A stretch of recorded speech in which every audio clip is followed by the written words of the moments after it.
नमस्कार, India news में आप सभी का स्वागत है। मेरा नाम है अमित सिंह।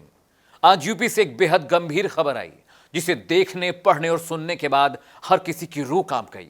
एक 19 साल की दलित लड़की के साथ पहले 4 लोग मिलकर गैंगरेप करते हैं। उसके बाद उसकी गर्दन की हड्डी तोड़ दी जाती है, उसकी जबान काट दी जाती है ताकि वो किसी से घटना के बारे में कुछ भी बता ना पाए।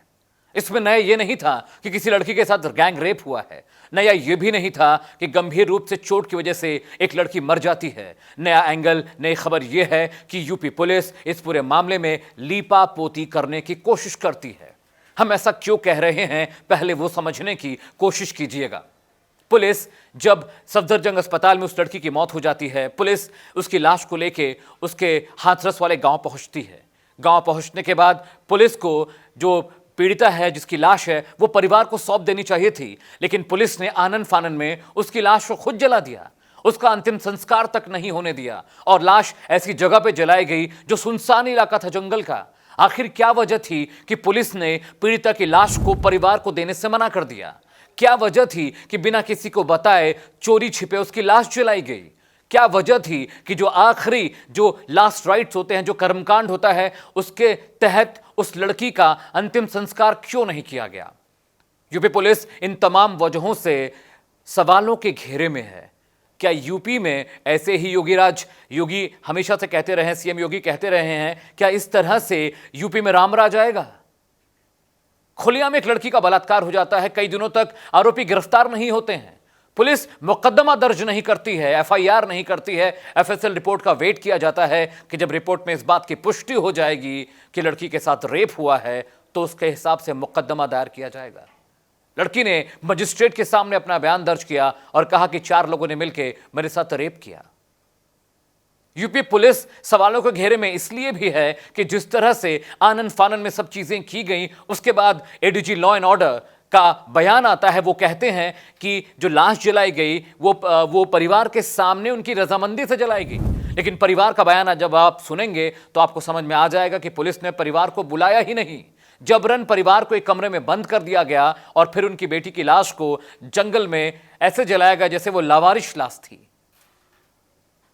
चिता सजाने और बनाने का काम परिवार के लोग करते हैं जब परिवार के किसी सदस्य की मृत्यु होती है, लेकिन तस्वीरों में यह साफ साफ दिखा कि यूपी पुलिस चिता सजा रही थी।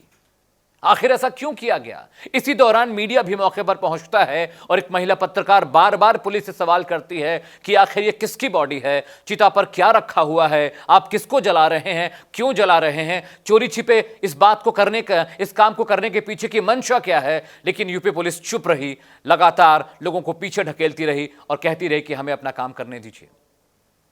ये वही योगी सरकार है जो राम मंदिर बनने के बाद इस बात का दंभ भरती है, छाती पीट पीट कर इस बात का दावा करती है कि यूपी में सब कुछ अच्छा है, सब चंगा सी।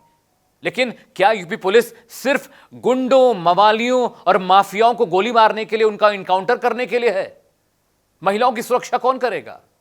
हमारी बहु बेटियों की सुरक्षा का जिम्मा किसके पास है? पुलिस कहती है कि हमने 4 आरोपियों को गिरफ्तार कर लिया। क्या उससे उस दलित बेटी के परिवार को जो तकलीफ, जो दुख पहुंचा है, क्या वो वापस आ जाएगा? एक परिवार ने अपनी बेटी खो दी है, क्या मुकदमा दायर करने और कार्रवाई करने के बाद वो बेटी दोबारा परिवार को मिल जाएगी? मेरे प्राइम टाइम बुलेटिन, चलिए वहां खबर जहां पे आज मैं इसी खबर की पड़ताल कर रहा हूं। मैं आपको बताऊंगा कि किस तरह से यूपी पुलिस ने इस पूरे मामले में लीपापोती की है और इस मामले में सबूतों को छुपाने, मिटाने और खत्म करने की पुरजोर कोशिश हुई है।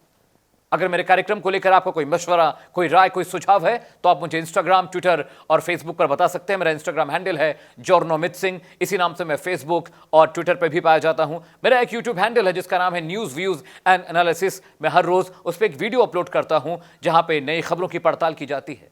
उस चैनल को सब्सक्राइब करिए, बेल आइकॉन दबाना मत भूलिएगा, क्योंकि अगली बार जब मैं कोई वीडियो अपलोड करूं तो उसकी नोटिफिकेशन आपको मिले। मेरे साथ आज फिलहाल इतना ही।